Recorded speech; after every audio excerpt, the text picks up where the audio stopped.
off. All right. John, introduce yourself and tell us a little bit about what you're going to talk about. Thanks. Hi, everyone. First of all, thank you, Mike. Thank you, Christina. Thank you, Howard. Thank you to everyone who's attending. I really appreciate you coming to listen today. My name is John Matsuya. I am the Director of Content Performance and Analytics at Penske Media Corporation. So for the past 10 years now, I have been driving traffic to our sites. I know a lot of you are site owners, business owners interested in traffic, interested in SEO. So there may be a number of things that might catch your attention in how we are thinking through AI and how to incorporate that in multiple steps along your workflow, and how to use it to boost your site. Everything that I'm saying is not a hard and fast rule. As many of you who are interested in AI know, this is a very fast moving industry, and lots of things are changing very quickly. So I welcome a lot of questions. I encourage you to throw some questions in the Q&A so we could chat about it. I find it very valuable to hear from what everyone else is learning, what everyone else is doing, and I look forward to talking to you, addressing any questions, concerns. So I'm going to share my deck here, and then we can get started.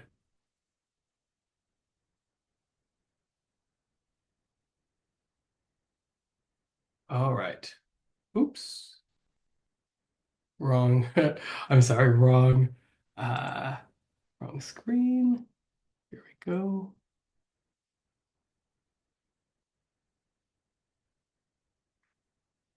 Practical AI for content performance. All right. So Um, I know that a lot of you are thinking about AI, and it could be a buzzword, it could be a savior, it could be something very scary.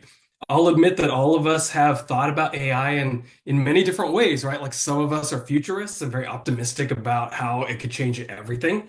Some of us are a little more scared, right? What are the implications for your job? You've worked very hard to become a real expert at something, and this might be a little more scary, right? So my goal with this deck is really to empower you with practical AI tools, knowledge utilization to highlight your unique skills and talent as a person. You have to remember that AI has never experienced anxiety. It has never felt the touch of a lover. It has never had the heartbreak of losing someone, right? So that human experience is the things that AI will never be able to replace, and that informs your knowledge and your baseline. So hopefully you walk away from this chat feeling a little more empowered and less scared, more excited, because this is a cliche, but AI is not going to take your job. The person that's going to take your job is the person that uses AI as a co-intelligence, right? As a partner in upping their skills. So I want to share a screen of ChatGPT. What does that remind you of? It looks so beautiful, so clean, right? This was, for any of you SEOs out there, this was what Google looked like years ago, right? Not cluttered at all, right? Very, very clean and clear. You do have to realize that they do have two options, though. One is search versus reason. Search retrieves information. That's the search, that's the Google that we all know and love. I've been in SEO for over 10 years. That is what we, or not love, right? But that's the realm of search that we're very comfortable and familiar with, right? Reasoning, though, right, is what ChatGPT brings to the table, right? Like that is the thing that AI, large language models, LLMs, that's a term that I'll use in this chat as well, is kind of the game changer, the value add, so to speak, when it comes to search, right? Reason will analyze your information based on pattern recognition and probability, right? They take text and turn them into tranches of data, and it will generate randomized outputs based on probability distribution. So that sounds a little technical, but it's not thinking about something, but it is ingesting all of the data that's online in the language model, and it is generating an answer based off of what is the most probable. Right. Now, the thing that anyone who's an SEO or a site owner or a WordPress site owner might be a little anxious about is AI search may be an end in and of itself. What does that mean? Right. Some of you may already be familiar with the AI overviews, right? Becoming a zero-click search, which means you search, what time is it in Tokyo, and you might just see the time show up, and that means no one needs to go to your site, right? And that is what AI may be uh, taking some of your data, right? So, and taking some of your traffic. Sorry, not your data. The Death of a God. So in his book, Scott Galloway, he's a writer, a thinker, a professor, right? Very funny, right? So you could look him up. He wrote a book called The Four, and he talked about the four big tech companies and what they kind of represented, right? Google is God, Apple is sex, Facebook is love, Amazon is consumption. Very Orwellian, right? But the first one I want to kind of touch on, Google is God, right? In the modern day, we Google to find answers, right? Much like prayer, right? And we trust that the results that a higher intelligence responds, right? So Google is kind of like the God in this analogy, right? Google answers and offers knowledge to everyone, regardless of demographics, and it works in mysterious ways, so to speak, right? So if Google used to be God, AI may be the thing that is going to be taking its place as the answer retrieval, right? You don't know what to do, you ask how to get an answer for something. How do I kill mold in my new townhouse, right? How do I get to Yucaipa, right? Or to how far is Santa Clara, right? To get to the new WordCamp over there. AI will take its place. But for anyone who's very familiar with SEO, anyone who's very familiar with Google Organic as your channel, Google's not going to go away like that, right? For some people, for some sites, Google might represent a very large percentage of your traffic, right? It could be Google social, right? Direct traffic, referral, newsletters, right? But Google probably is one of your largest sources. But what AI might become is some form of what's called syncretism, right? And to carry on with this religious analogy, I went to Mexico earlier this year and I visited a city called Puebla, which is very beautiful, known for its churches, right? A really, really dear friend of mine had suggested go to Puebla. It's really beautiful. So I went out there and you could go into some of the old churches and you realize the angels have feathers on their heads. And I asked the guide, why do they have the feathers on their heads and not their wings? On their backs, like we traditionally in the West may understand angels to look like. And it is the fusing of two different religions. And in this case, Google is not going to be overshadowed. That could happen in 1, 3, 5, 10, 30 years, right?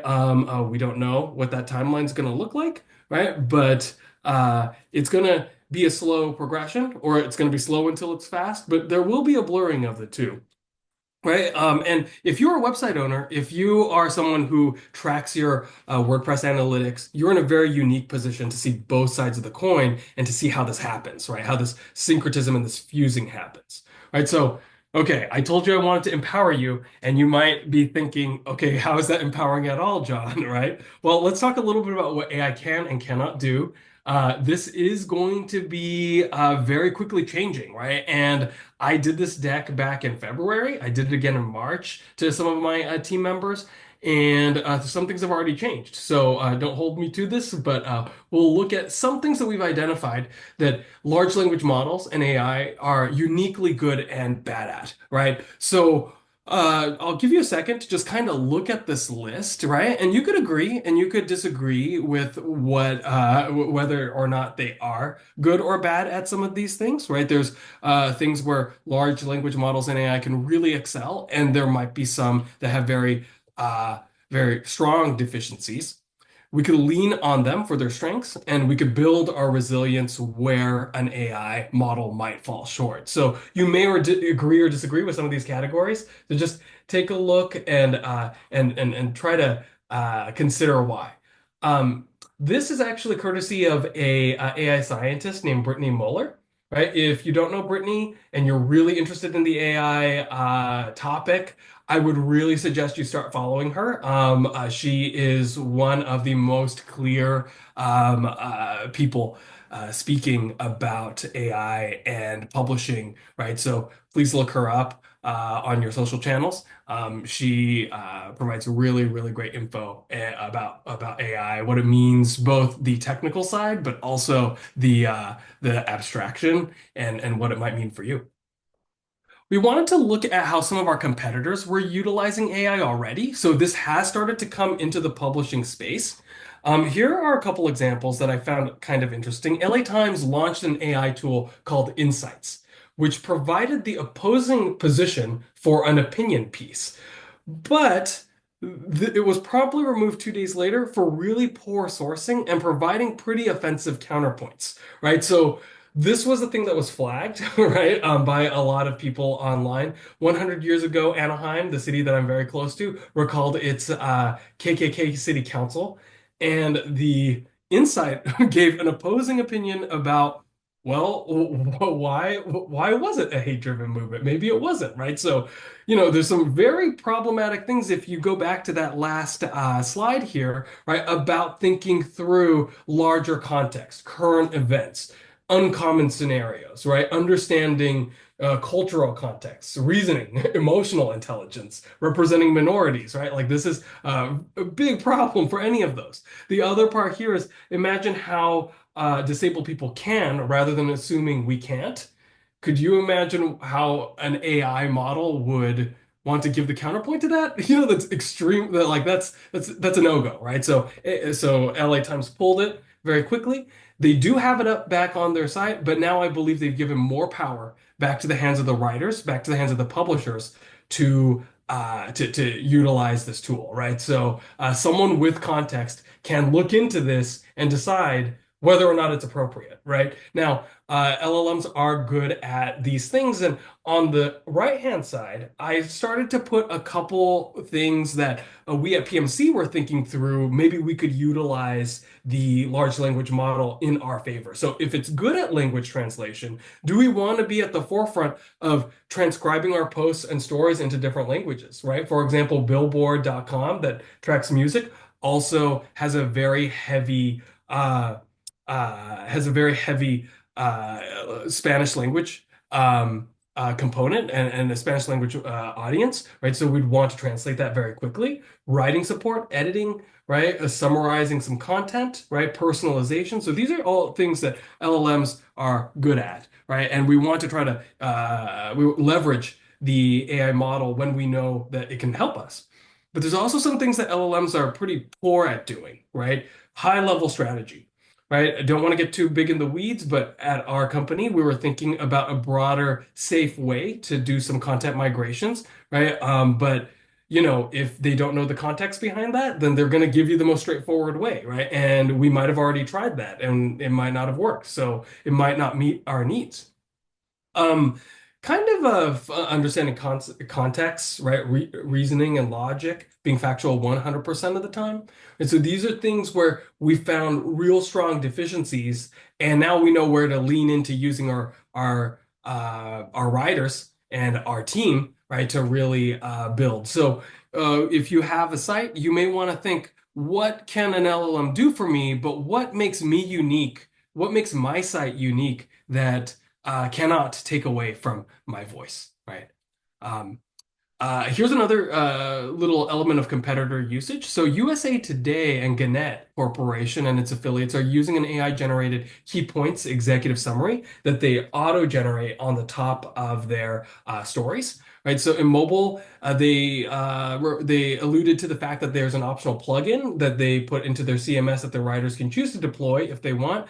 Um, One thing that Jessica Davis of the head of digital optimization there had stated that this allows writers to provide a gut check, right? Does this summarize what I actually want to, right? So she told me that sometimes the writer would use this tool and they'd be like, wait, actually, this is not quite flowing or gelling with what I want to with what I want to say in my post. So that seems to provide a little bit more very quick bites, right? Also, this could help with your AI overviews if you just need very quick recaps, right?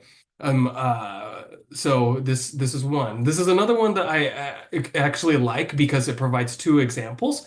Washington Post has generated a an AI model to summarize their comment section, right? And so at the very top, you see that the comments kind of it takes all the comments, does a sentiment analysis, and it understands whether or not that sentiment is positive, negative, maybe it's helpful, maybe it's funny.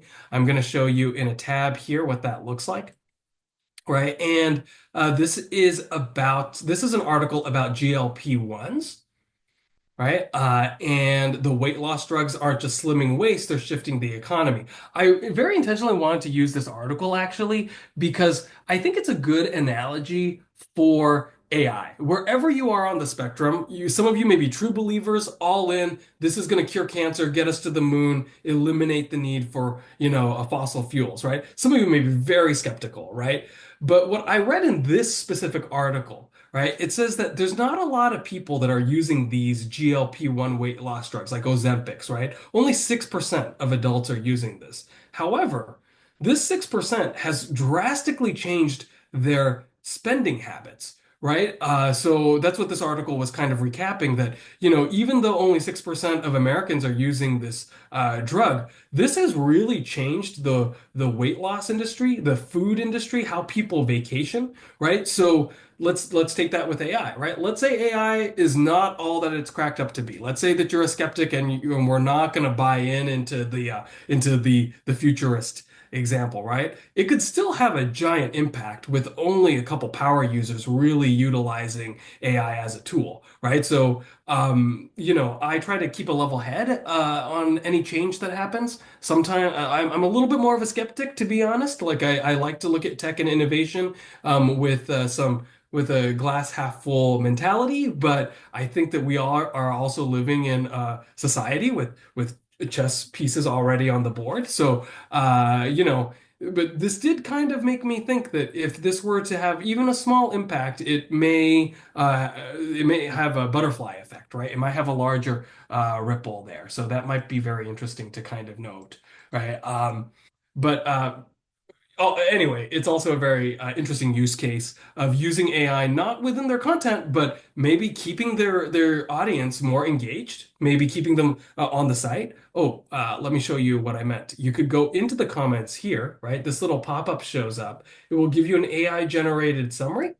And then it will also give you a couple things. This is, to be quite frank, this is a better experience on mobile, but you'll see, a couple key points: provocative, new to me, right? Clarifying, right? And it will highlight a couple of these posts. So going back to SEO, old school SEO tactics, if your goal is to keep your readers engaged and on the site, having a tool like this might keep your community engaged, right? And in a world where traffic might not be the most important KPI, it might be about time spent on site, engagement, real value, right? There is a reason why Google Analytics has changed from GA3 to GA4, and now we're event tracking, right? So things like this might up your events, right? These are all theories, right? Like there's nothing set in stone yet, but we want to play with the forefront of what is going on within our space, right? That's something that we're very mindful of with what our competitors are doing. All right, so I'm gonna go hit the main point of my presentation, practical and ethical uses. So number one, I would find more reliable sources, right? I think that in the age of AI, we're gonna be confronted with a lot of AI slop. You know what that is? I know what that is. It's poor quality image generation. It's content and text that doesn't make any sense. It's these competitors that are upping content that does not that's not relevant. And Google's going to try to stay ahead of that game, right? And Google is also going to try to figure out ways to utilize their algorithms against that. I think truth is going to become even more of a marker of value and reliability. So maybe asking Chat GPT, I'm using our own small language model, right? Are there any other sources that we could potentially use for this story? So I've got a article here on Sportico.com about Shohei Ohtani. And, maybe as the writer, I'm like, okay, I've written a great article, but maybe I want to back up this article with even more sources, right? Just to become the most authoritative part of that argument, right? So that may be a real practical use case, right? So I ask, can you provide 10 more sources on a story with this headline?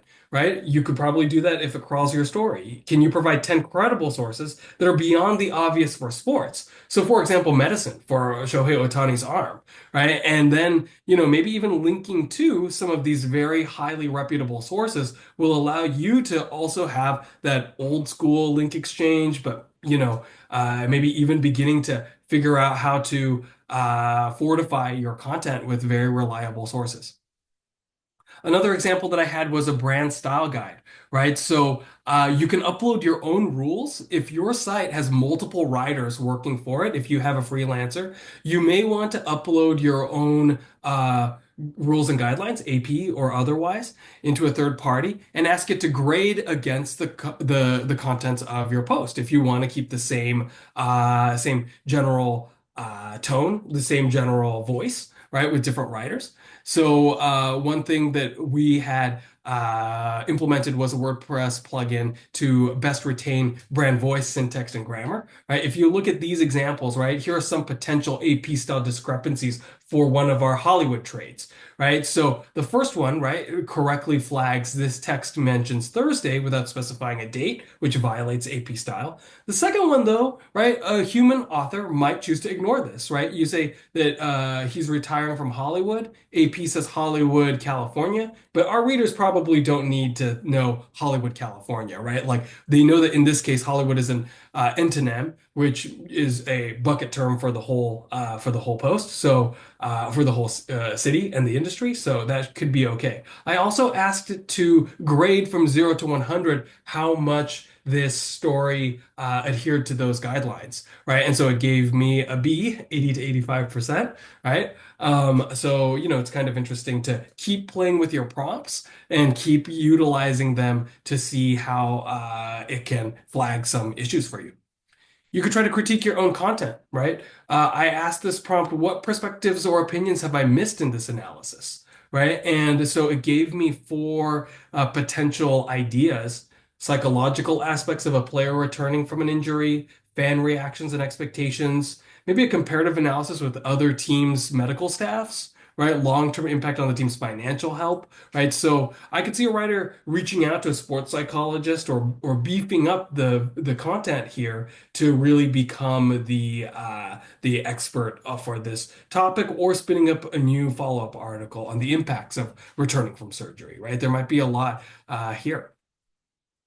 You've all Googled yourself, I'm sure, right? But you can understand your brand, right? I would Google your brand and understand what sources the answer is coming from. So I said, what is Deadline.com all about? What is Deadline.com considered an authority on? What you're looking at is a screenshot of Perplexity, and Perplexity will give you right on top the sources that they're using. So with that, you could reverse engineer, right, the sources that are feeding the content to these large language models and see if you are on Wikipedia, right? It will see if you are on some of these sources. Perplexity is really good because it also gives you footnotes, right? So you could see a couple of these tabs here that do have footnotes about ownership, content, bias, and credibility, and you could see who's citing you, right? So that could be part of your brand maintenance, right? You could also ask yourself, for example, is Deadline an authority on Timothy Chalamet, right? And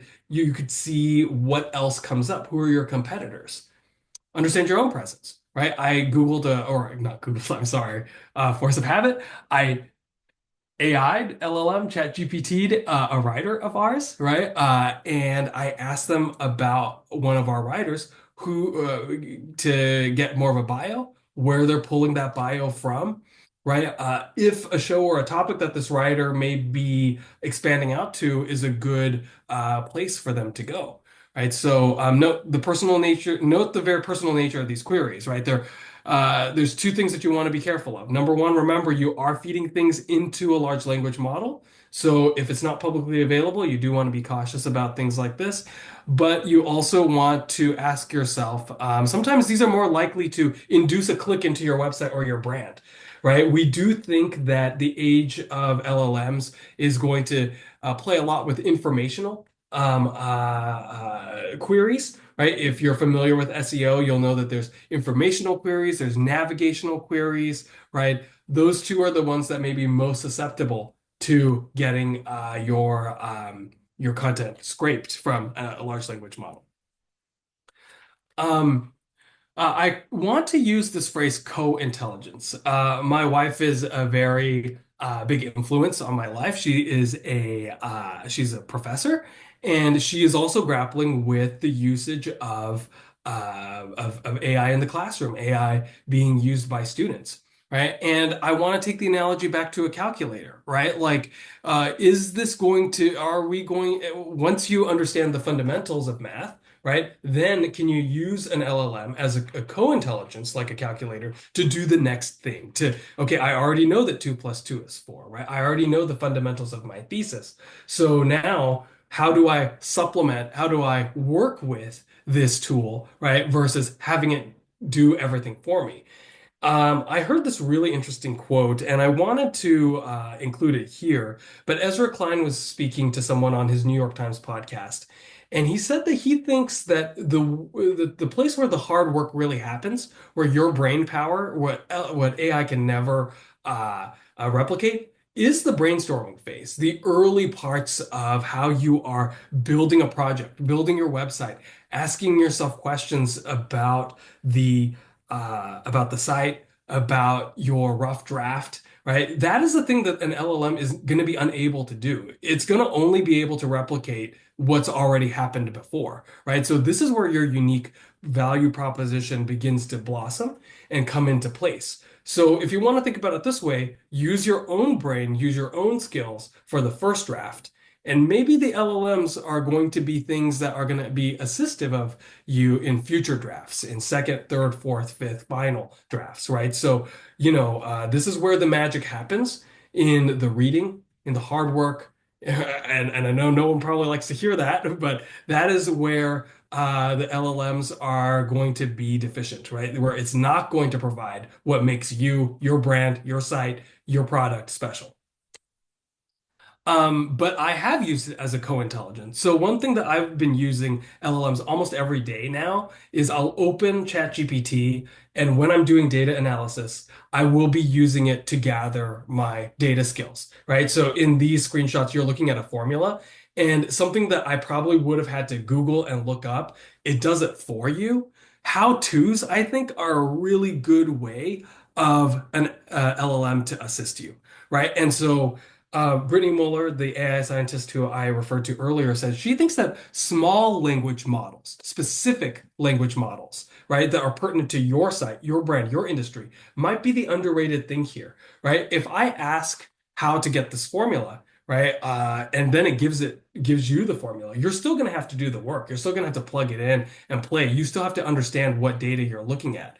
And I'll also tell you, you'll still have to QA this and do the math on it, right? But you could go really, really sideways if you present wrong numbers to your executives, to your teams, right, to your leadership. So I do think QA is going to be something else that is going to be a little bit more LLM proof, right, while you begin to dive into this stuff. So I've been using this on a near daily basis. I want to do a demo for you. I'm just gonna say I haven't been paid by this. But there is a plugin called Tellarian that you could find on Workspace. It's called GPT for Sheets, right? And it's built by Tellarian. So if this is something you're interested in and you're not good at Excel formulas, I'm going to show you a couple really unique examples here, right? So if you plug in the ChatGPT for Sheets, like so, right? And I'm going to show you in my tools, right, in my extensions, I have GPT Sheets for here, and I'm going to open it real quick, right, and I'll show you, I'm going to turn the billing on. Sometimes it's a little pricey, but is it on right now? I believe so, right? Nothing. Okay. So one thing that you could do is you could use your formula as Chat GPT if you're familiar with Excel at all. And I'm going to say translate this cell into English, right? And then you're going to put a quotation, a comma, and then you're going to reference your cell. Remember, no formulas here, right? And if you do that, it's going to think for a second. right? And it will give you the answer. My name is, right? And you can also pull this down and get all of the and this is a very basic, a very interesting way of getting your GPT for Sheets, right? To get any query for you, right? And so in this example, I had used it with my team. I asked my team to also open this up and say, okay, let's try Japanese, right? So your formula is equals GPT quotation mark, translate this to Japanese, right? Quotation, comma, right? Do A2, put your reference in there, right? And it will give you Japanese, right? And it gave me the hiragana of that of this one, right? I could all and let's say I want this not in hiragana, right? I could say, please give this to me in English translation Romaji. I don't even actually know how to spell Romaji. It could be Romanji, but I'm just going to go with this. It doesn't have to be perfect, right? So this is all about prompt generation. And look, it changed it from the Japanese characters to the English version, right? So that's one really quick way of using GPT for Sheets to where you're able to ask the prompt, you're able to ask the formula and generate that. Another thing that I was testing this on was with sentiment analysis. So one of our brands, Variety, wrote this story here about Kathleen Kennedy is no longer going to be the head of Star Wars. So I went down to the comment section below, right? You go to the comments and you can see what everyone is. Oops, where are my comments? Okay, well, trust me, there should be comments somewhere. Maybe this is the 911 that I need to log with Mike. But I Oh, but please no. I've been very good with I don't do the 911s that often. But once again, let me go GPT, right? So let's go back to this, and I'm going to say, what is the sentiment of this comment? Re Output only positive, negative, or neutral. So that's my prompt, right? Quotation mark. All you need to do is remember the formats here, right? And then the cell you're going to reference, enter. That'll think and it will take a look at my quote and it'll say this sentiment is negative, right? And so then I could scroll down here and see what the sentiment of the comments are. Most of them are negative or neutral, right? Surprisingly underwhelming for years, right? That's a negative comment, right? The damage this woman has done cannot be negative. So you could use that to see what that looks like, right? And I'm sure that there's many things that you may be able to use within Sheets to help assist you with prompts like that, right? Um, I, I do want to consider what kinds of tasks you want to delegate to AI. So, for example, what I like to think about is this task time consuming? And do I dislike what I'm doing? Right? If the answer is yes to both of these, right, this is a very good task to have an assist from an LLM, right? Once again, this is a sheet from Brittany Muller, right? There's also an AI task identification. So, for example, I want AI to blank. My ideal outcome is blank. So, for example, I want AI to find all the pages on my site that have no internal links. My ideal outcome is to build at least two internal links to other highly trafficked pages, right? You want to pick something that has very low risk. You want to start small, choose tasks that you are good at so that you can test the model, right? You don't want to be too broad. Improve all our content, do our social media. That's not we're not there yet. We might never be there. Remember, first attempts rarely succeed. That's normal and valuable. You got to test again and again. Each failure is going to provide insight for improvement, right? Please document what works and what doesn't. Build on successful elements and share your learnings with your team. So here's the trillion-dollar question. How does a site optimize for AI? The answer is no one knows yet, right? If I knew, I'd be making a lot of money right now, right? But these are some things that we are thinking about. How does a brand optimize for AI? I asked ChatGPT itself, and anyone who's really interested in SEO probably sees a very familiar response, right? After a reason for 25 seconds. High quality EEAT. Experience, expertise, authority, and trust, structured data, technical SEO, good UX, UI, and site organization, right? But if you dig a little bit deeper, I do think that SEO best practices and principles are still foundational to AI, from the cataloging, the indexing, the logging, the focus on good content. PMC has always had very white hat best practices to try to keep our sites very reputable. We, as SEOs, as site owners, as anyone who's really interested in WordPress, you're in a unique position to have the foundations for the next evolution of what search and what site traffic is going to look like, from a lexical, right, which is literal text, to semantic, associations, and machine learning. So it's going to go from checkers to 3D chess. Here are a couple early theories we're exploring. I think optimization will be two-pronged. One is external, offensive, and internal, defensive. External would be about building our reputation in as many channels as possible, right? Looking for where your site is being referenced, where site data and information is being pulled from. And that's also going to be just the regular person on the street. That's going to be in social. That's going to be the call and response. That's going to be in forums, right? Where people are talking about your brand and your product, right? Internal would be promoting and creating content in a site that is resilient, that's more likely to induce a click, right? Very small example is what I said about those comments, right? Whenever you search for something, the first thing a lot of people like to do is read the comments and see what people are actually saying about what happened, right? And so if you could keep your audience on your platform a little bit more, if you have a reliable, good community, right, that could be a real space where LLMs, where brands, where Google finds more value, right, to your site, to what you are adding to the community. So we're also looking at structured data, inclusion in different data sources, where we could insert ourselves into data sources, right, where we are lacking, right, where we need to speak to communities. Protect and understand your brand voice. So really focus in on what makes your brand special. At PMC, I've really distilled it down to three things for all of our brands.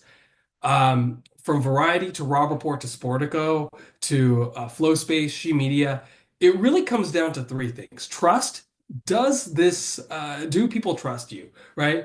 If one of our news outlets was not reporting trustworthy information, then it would devalue the brand, right? Taste. A lot of our brands cater to a very specific taste-making clientele, right? So it's got to be about taste, right? We have to be reporting, we have to be speaking to things that make our brand special, that is on the forefront of the trends that are happening within our space.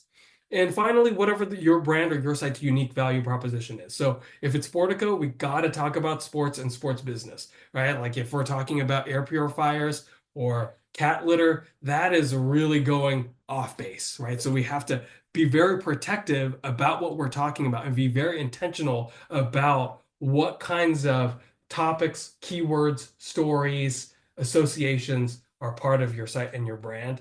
And another thing that we could do is track and follow our competitors' interaction with AI. So a couple top takeaways before I end with a little bit of time for Q&A. This is really a tremendous, unpredictable time of change and opportunity for search. It is scary. I had to kind of overcome my own AI anxiety as well. But I think with most things, if you're scared of something, you should learn about it, right? I think that doing a little more research, doing a little more reading, listen to podcasts, go for your walk and listen to your a podcast on that topic, or watch a video, educate yourself, and things will become a little less scary, right? AI is built on a foundation of SEO and search, right? So anyone who's already a website owner, you do have the foundation. You do know how people are interacting with your site now, right? So this is going to translate in the next step of the evolution of how people are interacting with search. Any site, any brand is going to have to dig deeper into your core values, your core value proposition, and what your audience wants. So really understanding what your audience finds valuable in your community, your product, your space is going to be uh, a big important takeaway. Embrace change, right? This isn't going to be easy.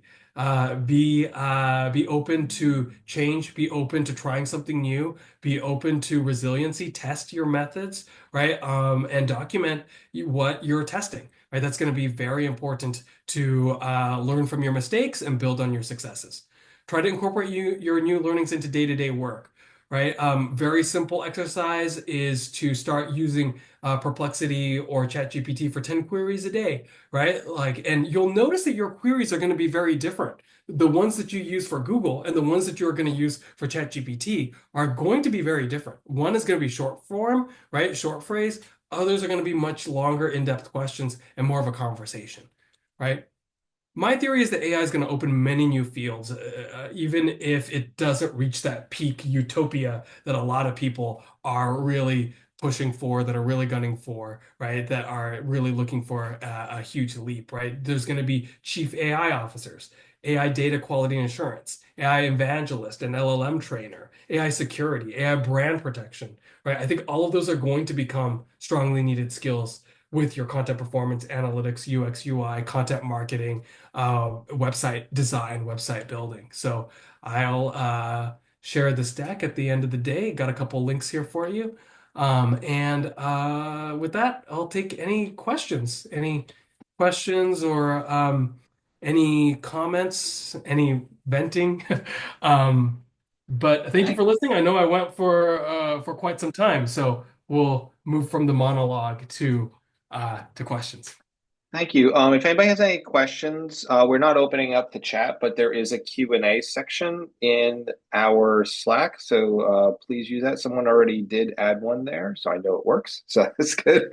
Um, One person asked, David asked, John, what John's opinion in adding an AI generated disclaimer to all of the AI created content?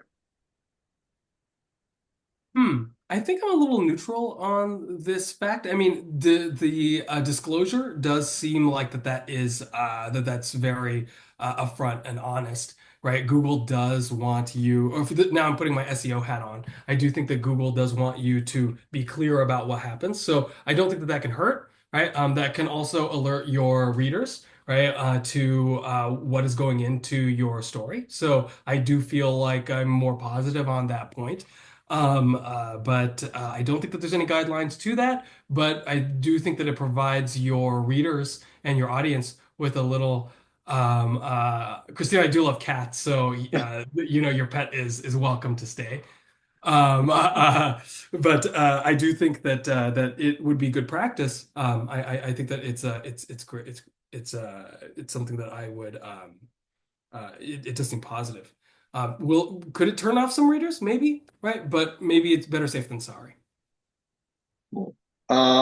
Laura, well, it's more of a statement than a question, but great stuff. Agree that structured content, good SEO practice is a factor feeding AI. Um, Anybody else have any questions? Please use that. I know for, oh, go ahead, Christina. You don't, you have Thank voice, you. so Since I you can have say that yours. Yes. opportunity, yeah, so I will just ask a question since I can. Thank you for that. John, thank you for amazing presentation, very helpful content, very interesting. Really like your comparison at the beginning of AI and Google. Exciting. So my question is mostly about, so my company writes a lot of blog posts, and this is how we try to promote ourselves in a way to give a more helpful contact for our potential customers. And as I see, just to clarify, when we talk about using AI for this kind of a task, I see that you recommend to do your research first, right? To write the article or the post as you see it coming, and then probably use AI just to refine a couple of things. At least this is how we're doing at the moment. So we write our own content based on our knowledge, based on our research. Is it something you would recommend doing, or is there any other approach that probably worked for your companies or your partners?